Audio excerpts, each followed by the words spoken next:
and welcome to Long Live the Queen, where we talk about the women who made history. And by we, I mean the royal we, because it's just me. This week, our subject is Yolande of Dreux.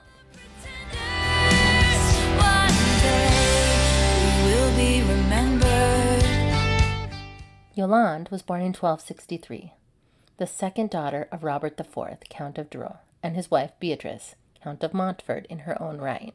So her family on both sides were fairly important French nobility. Her father was a member of the cadet branch of the French royal family. That means he was the great-great-great-grandson of King Louis VI of France. If you've been around since the start of Season 1, the Capetian family name may be familiar to you. It was the royal family of France that came before the Valois. That's going to happen a lot in this episode. Deep cuts.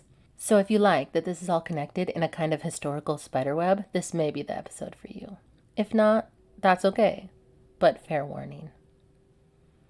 Her mother is someone we've talked about before. Remember when Marie de Coucy got her groove back and her new husband had a 5-year-old daughter and a 9-year-old stepdaughter?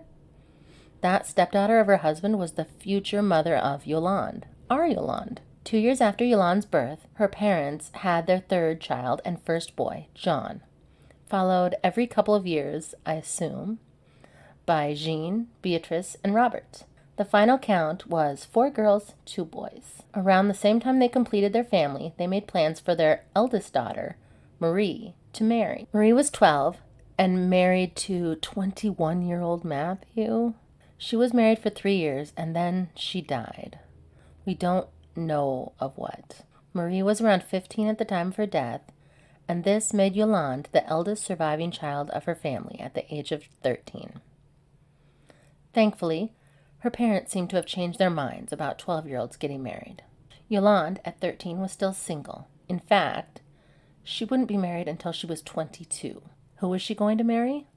Alexander, the 44-year-old King of Scotland.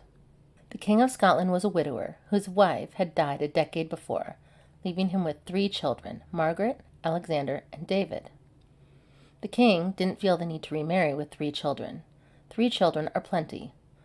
Unless, of course, they aren't. He preferred to spend his time with nuns. He liked to have sex with nuns. I talk about this in Marie de Coucy's episode. But then David died 6 years after his mother. Margaret died 2 years later. And Alexander died a year after that. The King of Scotland had lost his entire family in a span of 9 years, and all of his children in a span of just 4. This wasn't a great position for the king. A king who was an only child. His father had 3 sisters who had no living children between them, so he didn't have any cousins either. His only option for an heir was his granddaughter, a Norwegian baby princess who had never even visited Scotland. Her Scottish mother, the king's daughter, had died having her, so the nun-loving king needed to go back to baby-making. He needed a wife, so his mother went looking for one for him. So the king's mother, Marie de Coucy, had married that fancy French royal wine guy. When she married him, he had a 5-year-old daughter, but he also had a 9-year-old stepdaughter from his first marriage. So Marie set up her 44-year-old son with the 22-year-old daughter of her husband's stepdaughter. If you don't follow that, I understand. It took me a while to untangle all of these relationships. But basically, Yolande helped raise the little girl that was neither hers nor her husband's. And that little girl's daughter was 22-year-old Yolande. So Mommy Matchmaker went to work. She set up the marriage, but she died before the marriage could take place. I left Marie de Coucy's episode on a bit of a cliffhanger. Her son was betrothed to Yolande, and she was hopeful that their union would be fruitful. The King of Scotland, Alexander III, did marry Yolande in 1485, 10 years after the death of his wife and only 1 year after the death of his final surviving child. France and Scotland celebrated their union. 5 months into their marriage, King Alexander was away from his young wife. But since the next day was her 23rd birthday, he wanted to join her. He was warned not to travel because it was a very bad storm. It wasn't safe. They had been joking that this was the apocalypse. That's how bad the storm was. But he went anyway. He made a 14-mile trip, including a river crossing, to another stop. They also warned the king it was too dangerous to be out. Like, stop here for the night. This is a really bad storm. The king again stated that he had to make it back for his girl's birthday. No time to waste. He set out on the second leg of his journey. He was only 11 miles away from his new bride. During the final 11 miles, the king was separated from his retinue.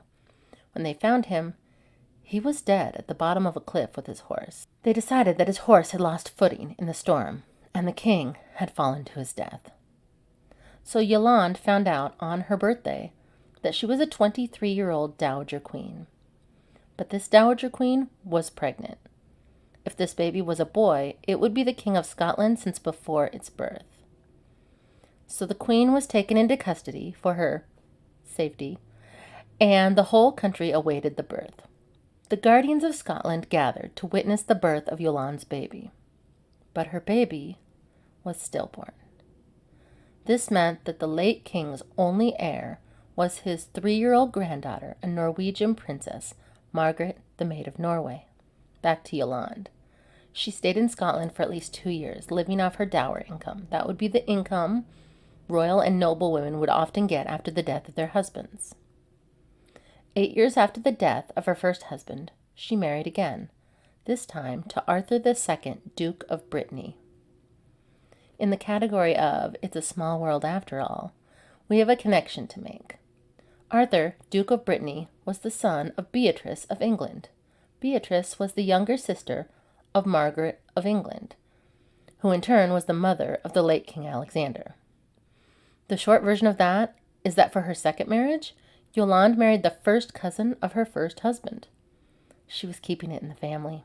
And while we haven't talked about Arthur before, we have spoken about his grandson. His grandson was John IV, Duke of Brittany. You probably won't remember him. But if you go back to Joan of Navarre's episode, I mentioned her first husband, John, Duke of Brittany. That guy was Arthur's grandson. Arthur and Yolande's grandson. It's a deep cut. Joan of Navarre's episode was season 1, episode 11. But it really is a small world and everyone was related. Yolande had 6 children with her second husband, John in 1294, Beatrice in 95, Joan in 96, Alice in 97, Blanche in 1300, and Marie in 1302. Blanche died young, but the other 5 made it into adulthood. Yolande's husband Arthur died in 1312 at the age of 51. His oldest son John took over the duchy as John III, Duke of Brittany, the uncle of the aforementioned John IV, Joan of Navarre's husband. She didn't return to Scotland, but she did send knights to check on her Scottish dower lands until her death. She didn't want to live there, but she did keep them up. Yolande survived 18 years after her husband's death. She died on the 2nd of August in the year of our Lord 1330, at the age of 67. She was survived by at least 3 of her children, and maybe as many as 5 of them. And that is where I'll leave it for now. What did you think about Yolande of Dreux? She was Queen of Scotland for just a short time. Then she was back in France. It seems that she enjoyed France more, but that was, after all, home to her. She didn't have children with the king, but she did later, and she was able to grow old and see her children thrive. Thank you so much for listening. It really means a lot to me. You can share your thoughts with me at longlivethequeenpodcast@gmail.com or on Facebook or Instagram at Long Live the Queen Podcast. Long live to all the queens out there. And until next time, bye. You will be remembered. Thanks for listening.